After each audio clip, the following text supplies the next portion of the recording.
Bhagavate Vasudevaya. Om Namo Bhagavate Vasudevaya.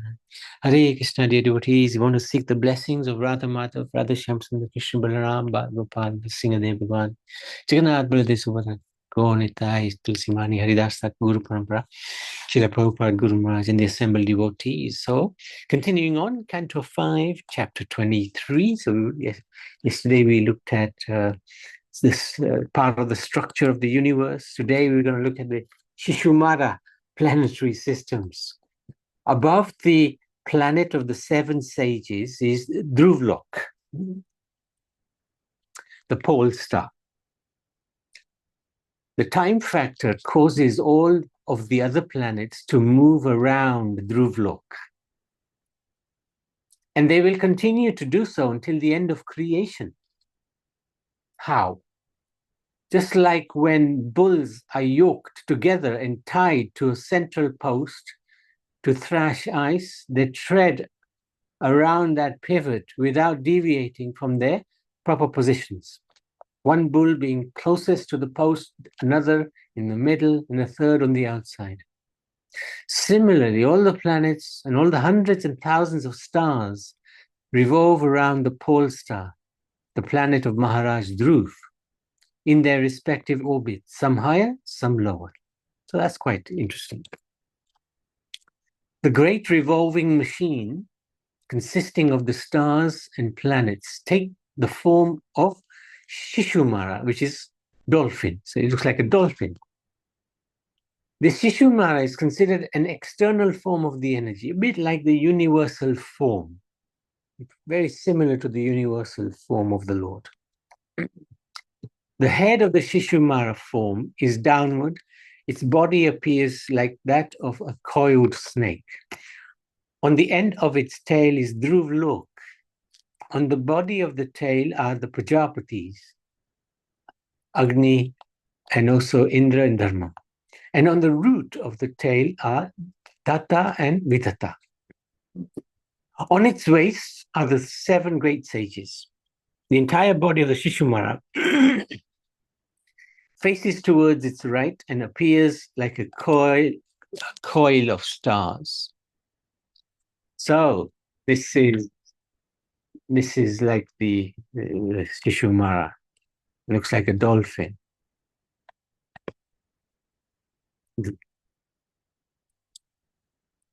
There you go. It's another idea. We've got the head here, shaped like a dolphin.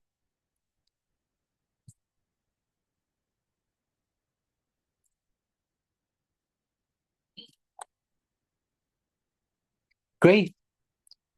Yogis meditate on this form, which is a resting place of all the demigods and all the stars and planets. So we can see here that the sage is meditating on this amazing form of the universe, external form of the Lord.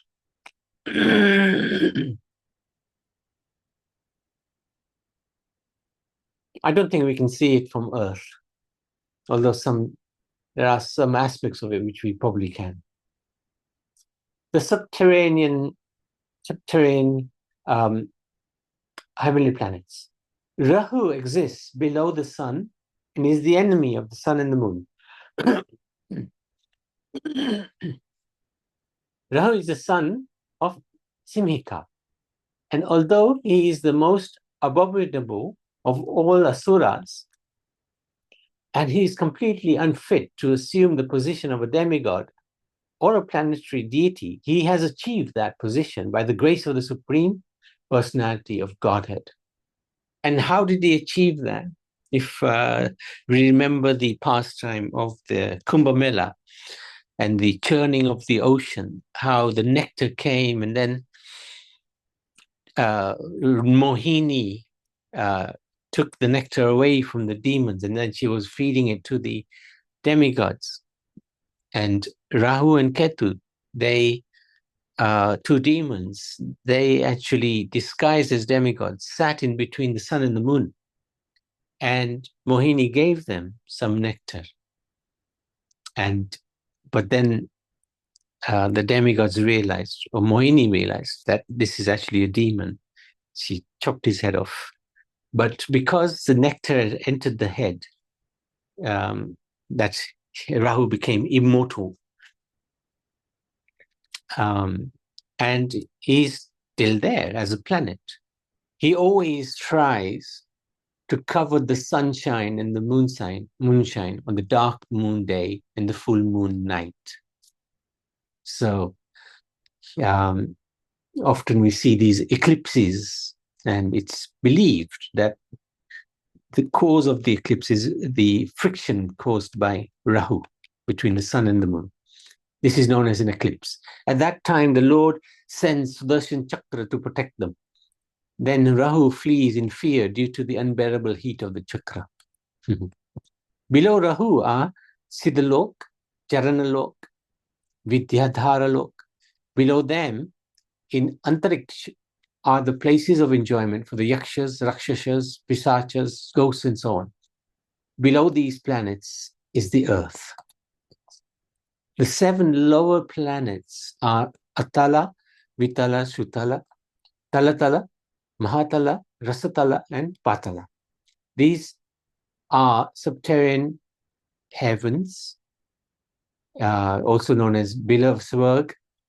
And in this imitation heavens, there is a great demon named Maya Dhanava, who is an expert artist and architect, and built very beautiful houses, gardens, places of sense enjoyment, which are even more opulent than those in the higher planets. So these subterranean planets are meant for the sense enjoyment of the demons, if you like, those who have no regard for the Supreme Lord. They have their place as well. So, okay. Here we go. So the head is Brahma, Satyalok, and then we have these higher planets, planetary systems, including Bhuvalok, Swargalok. Then we have Jambudvip, where Earth is located, Bhulok.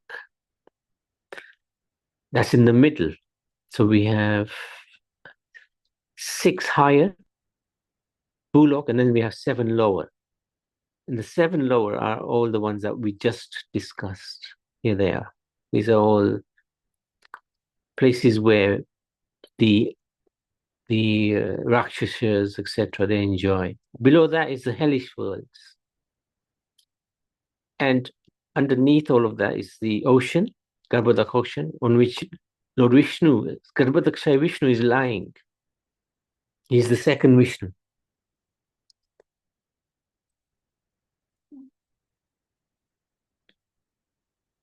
So this is a very interesting structure of the universe.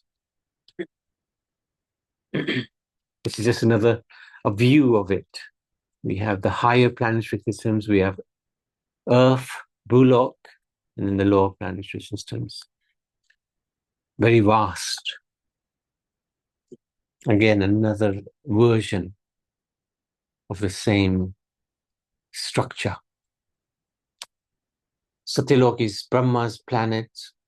Tapalok, 4 Kumaras. Janalok is Prajapatis. Mahalok, Brigumuni and the Prajapatis. Swargalok is the demigods. Bhuva is the ghostly spirits. Bhu is earth. Atala, we've come through that. This is the abode of demons. Vitala, same. In Atala, Maya Dhanava lives. Dhanava, yeah. And in Vitala, Lord Shiva resides. Sutala is Bali Maharaj's planet, where he's in charge of that planet. And Lord Vamandev is his gatekeeper. Talatala is Maya Dhanava again. Mahatala is abode of the Nagas. Rasatala is abode of the Adaityas. Patala is again the abode of Nagas.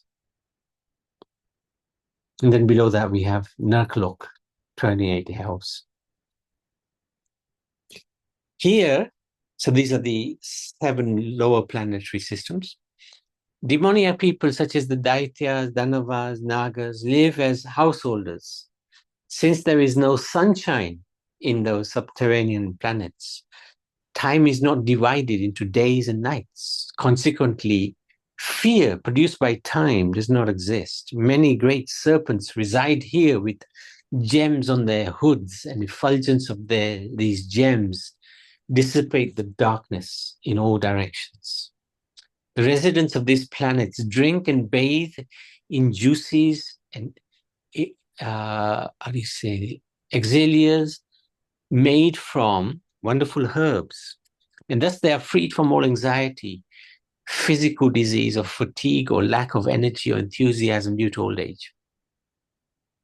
This is just like heaven, except there's no consideration of Vishnu at all. They do not fear death from anything, but death's established time, which is the effulgence of the Sudarshan Chakra of the Supreme Personality of Godhead. But death's established time. But time will destroy everything, basically. Time will destroy everything. Who attains these planets? The enemies of the demigods, the yogis who depart when the sun is in the southern hemisphere. So in the Bhagavad Gita, Krishna says, the yogi who departs when the sun is in the northern hemisphere will go to the heavens. But the ones who depart when the sun is in the southern hemisphere will end up in these lower planetary systems.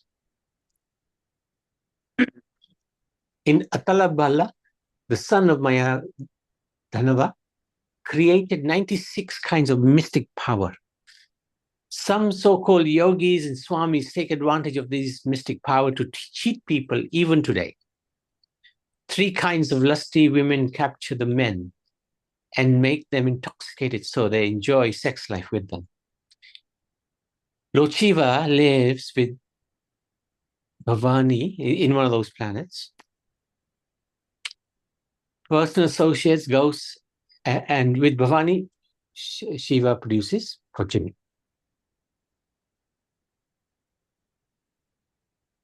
This is a bit of an idea of lower planet system. Below Vitala is Sutala, where Bali lives, more opulently than Indra, when performing devotional service. So Bali Maharaj, of course, is a devotee. So he doesn't live there for sense enjoyment. He lives for bhakti. The Lord sells himself to his devotees as he did to Bali Maharaj by becoming his doorkeeper. When Bali Maharaj gave not only the whole universe in charity, but also gave himself in pure devotion. The power of the holy name chanted even once frees one from karmic reactions. After Lord Vamandev took away all his possessions and bound him up, threw him into a cave, Bali Maharaj said, Indra is so foolish that when the Lord came to him, he asked for this insignificant universe.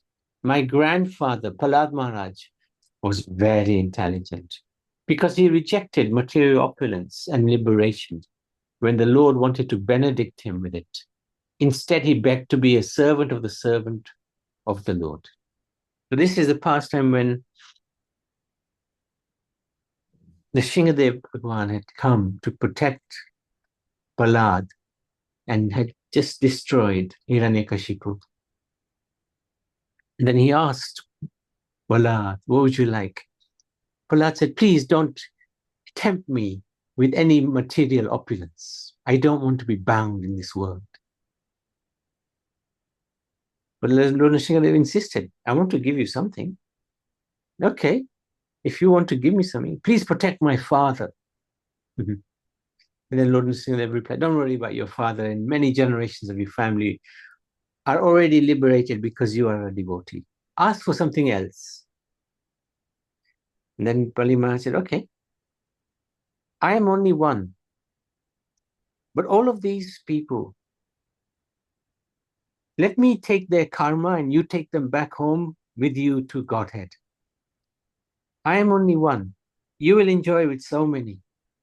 Let me suffer their sins. So this is why Prahlad is considered to be gold standard when it comes to devotee behavior. He is truly one of the most amazing personalities.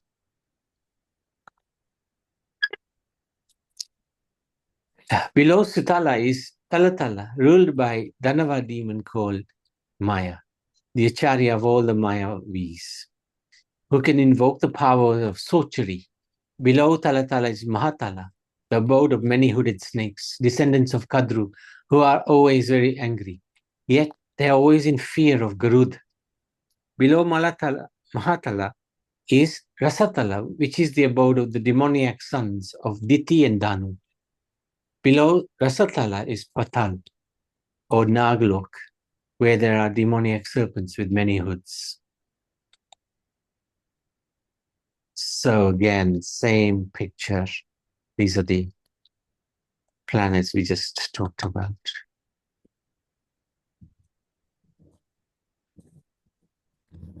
Chapter 25. Yeah, let's look at one more chapter. The glories of Lord Ananta. Below Patala lives Lord Ananta. This is the snake, the hooded Anantashesh. He's always in transcendental position. But because he is worshipped by Lord Shiva, he's sometimes called Tamasi. Lord Ananta is the predominating deity of the material mode of ignorance as well as the false ego of all conditioned souls, and hence he is also called Sankarsan. This universe is situated on one of his hoods and appears just like a mustard seed. So this he is below, he is holding up the whole universe. In fact, on his hoods are many, many universes, one of which is ours.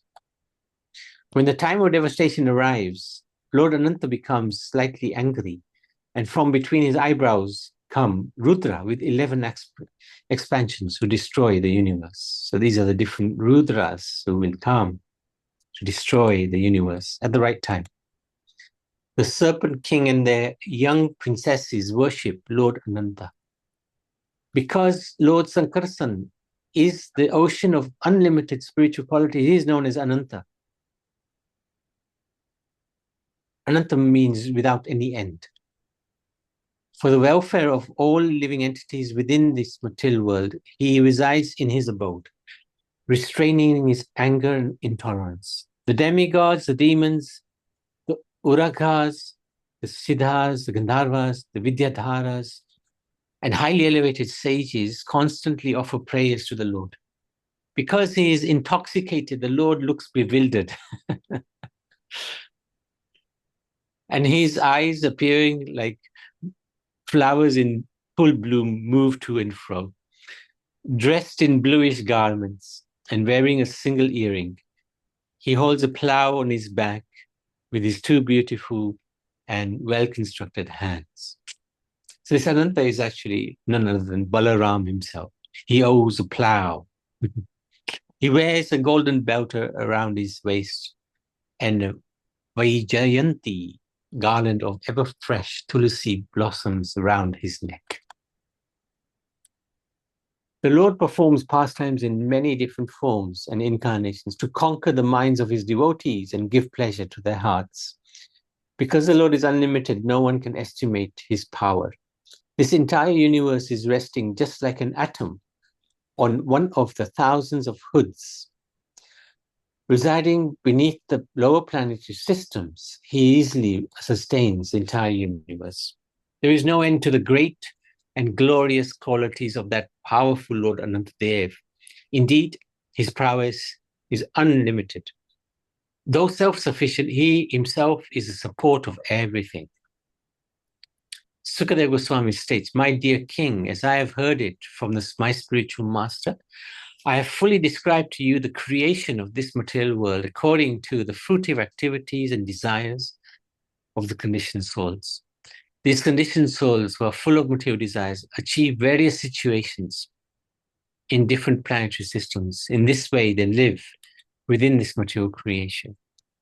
My dear king, I have thus described how people generally act according to their different desires, and as a result, get different types of bodies in higher, lower planets. You inquired of these things from me, and I have explained to you whatever I have heard from authorities. What shall I speak of now? So, very, very interesting.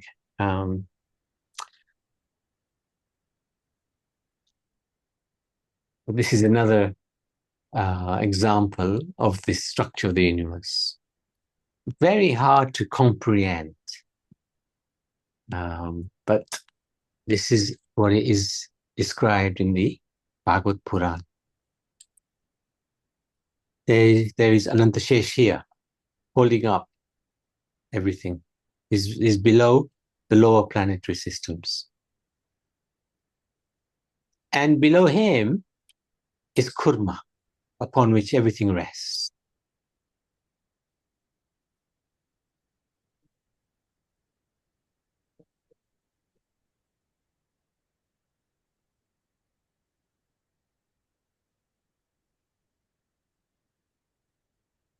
So we could do this quick reconciliation of the Bhagavatam description of Bharatvarsh and our perception of a global Earth. Within Bhumandal is Jambudvip, and one of the 9 Varshas is on the south, Bharatvarsh, which is where we live. Srila Prabhupada, in a number of places, indicates that the Earth as we know it corresponds to Bharatvarsh.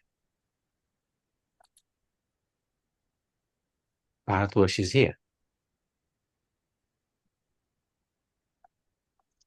Thus, there is a relationship between the regions on this earth of our experience and regions in the Bhumandal disk.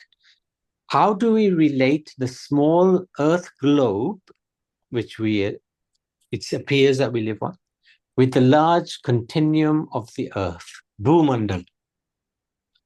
We are seeing this earth globe using our present senses. So we see it laid out in a certain way within space, and that is determined by our particular level of consciousness. At a higher level of consciousness, one can see it differently. One may be able to experience a larger continuum and see more variegated phenomena within that continuum. At the highest level, one can directly perceive the whole disk of Bhumandal and travel to different parts within that domain. So it is hard. It is hard to reconcile the two. We have this Bhumandal, which is very vast, divided into 9 divisions, of which one of them is Bharatvarsh. But at the same time, we have the concept of the global planet. So to reconcile the two is not easy. It's a question of trying to understand it with different levels of consciousness. Any questions? Any comments? Prabhuji? Yes, Danivan. Yes. Below the Anantashesh, it's the Kurma. So the whole world is carried on to the Kurma as well, isn't it? Yeah, yeah. Yeah. That's correct. Yes. On the Kurma. And, that's it. Yeah, that's it, yeah. So if the Kurma moves, what will happen? He won't. He because this is another incarnation of the Lord, right? Kurma. Much yes. Kach Paraha. Kach. Yeah. So he's there. That is his function. His function, okay. Yeah, okay. yeah. The second thing is about Shankarshan. Yes. Is it the same as Anantashesh? Yes. Is an expansion. It's an expansion, yeah. Yeah. From Balaram comes the quadruple, and one of the quadruple is Sankarshan. That's right. Yeah. That's correct. Yeah. Okay, so I was wondering where Pitrulok is, but this is where we can see the Pitrulok is there. Yes, he's below. That's right. That's and right. The Narakloks are 28 and they're all in that area. They're all below the below the lower planetary systems. Yes. Yes. Yeah. And I think part of the Bhagavatam, in fact, chapter 5, it describes the 28 different hellish planets, which we will go through probably tomorrow, I think. Yeah. Mm. Oh, okay. Okay. Thank you. Thank you, Nanivan. Hare Krishna. Thank you so much for your interest. Huh? Very good. Okay, anybody else? It's quite tough, tough area of the Bhagavatam. Okay, if nobody else, then we can stop. Srimad Bhagavat Purana ki jai.